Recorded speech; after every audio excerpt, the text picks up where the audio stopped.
nós temos dois trabalhos a fazer. O primeiro é convidar o irmão Carlos Castro para ele vir aqui trazer uma palavra sobre o livro que ele escreveu recentemente. É o segundo, tive o prazer de prefaciar. E é mais história, irmãos. Estamos na véspera do centenário. É mais história sobre a história da igreja, dos nossos pioneiros. E é muito importante que você adquira, que você leia, que você estude, que você medite sobre a história da Assembleia de Deus. Esses livros, irmãos, que vale a pena você ter para estudar a história da igreja. E pouca gente sabe que Gunnar Wingre passou aqui no Ceará, mas o irmão Carlos conseguiu até o diário dele, por isso que ele está escrevendo. Então são muitos documentos, fatos históricos que comprovam estas verdades. Irmão Carlos, traga aqui a palavra em nome de Jesus. Quero saudar os irmãos com a paz do Senhor. Que responsabilidade, irmãos. O pastor Antônio José acaba me passando.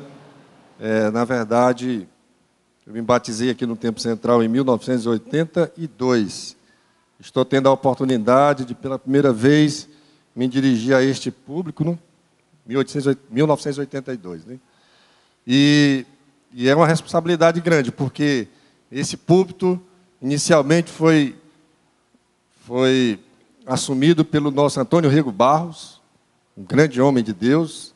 Depois, o paraense, né, Julião Silva, que também passou alguns meses aqui na direção da igreja. Depois do Julião é que vem o nosso pastor José Teixeira Rego, e também ele é maranhense, o Teixeira Rego. Depois é que vem o nosso pastor Emiliano Ferreira da Costa, que também não é cearense, mas é do Rio Grande do Norte, ali de Mossoró. E depois do pastor Emiliano veio o Sebastião Mendes Pereira, depois o pastor Deusdete, e agora o pastor Antônio José Azevedo Pereira. Então é uma responsabilidade muito grande estar diante desse púlpito, diante da história que esses homens fizeram por esta obra. E os irmãos podem observar, tem uma capa do livro do Gunnar Wingre. Na verdade, o Gunnar Wingre, eu só descobri que ele esteve aqui no Ceará por 40 dias, porque me foi enviada uma agenda desse missionário, e eu encontrei um texto de um pastor presbiteriano independente, por nome de Alfredo Alípio do Vale, que esteve no Ceará, sendo pastor dos irmãos lá em São Francisco de Uruburetama, em 1912. Então, quando ele se encontrou no paquete com o nosso missionário Gunnar Wingre, que, para quem não sabe quem é Gunnar Wingre, ele é exatamente um dos fundadores do movimento pentecostal no Brasil, com Daniel Berg. E ele veio para cá, saindo de Belém, no dia 11 de dezembro de 1914, chegou no Sítio Santana, que o Sítio Santana está representado, irmãos, por essa foto, não está muito legível, mas aquela ali é a casa do pai Salles, aonde ele recebeu o missionário após a chegada da Nazaré, e depois com a chegada do Adriano Nobre, que foi quem fundou o movimento pentecostal no estado do Ceará, na data de 20 de julho de 1914. Mas como a apresentação é do livro do Gunnar Wingre, eu queria apenas dizer para os irmãos que toda a trajetória que o nosso pastor Gunnar Wingre fez no estado do Ceará está toda contada nesse livro. São vários tópicos da sua passagem.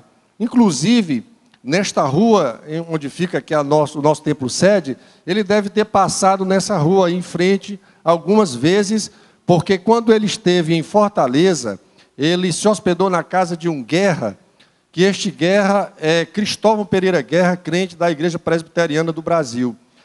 E o local aonde ele ficou hospedado é aqui na Praça Clóvis Bevilacqua, que na época era chamada de Praça de Pelotas. Então ele ficou numa casa lá de número 9, e nessa casa ele veio várias vezes aqui na casa do reverendo Bezerra Lima, que morava nessa rua, o nome é Santa Terezinha na época, logo ali no final, no número 39. Então ele esteve ali bem uns 2 ou 3 dias, inclusive realizou culto com o reverendo Bezerra Lima, também esteve na casa de Cândido Olegário Moreira, que fica aqui na Rua São Paulo. Então ele teve uma convivência aqui em Fortaleza muito aconchegante. E nós conseguimos encontrar a foto do local onde ele comprou a sua passagem, aqui na Rua Formosa. O nome antigo era Rua Formosa, atualmente é Rua Barão do Rio Branco, número 50. Nesse número 50 ficava o local de vender passagens do Lloyd brasileiro. E lá ele esteve comprando a sua passagem. Então, toda a história que o movimento pentecostal do estado do Ceará precisa para comemorar o seu centenário, eu já consegui colocar em 3 livros. Foi o Fragmentos da História do Evangelho no Ceará, depois o Evangelho, quando chegou em Fortaleza, a partir de 1922. Agora, já concluí o livro do Vingre, Gunnar Vingre no Ceará, 40 dias de avivamento pentecostal. Estou fazendo o livro Fragmentos da História do Evangelho no Ceará, parte 2. Para a parte 2 eu tenho já muito material pesquisado, inclusive uma relação de obreiros, pastor Antônio José, de 1970, que me revela os pastores que estavam voltados para a igreja no interior do estado, como também algumas atas das convenções que eu consegui recuperá-las, e já as li, e já encontrei aonde esses pastores estavam locados e como essa igreja foi crescendo gradativamente, porque a igreja em Fortaleza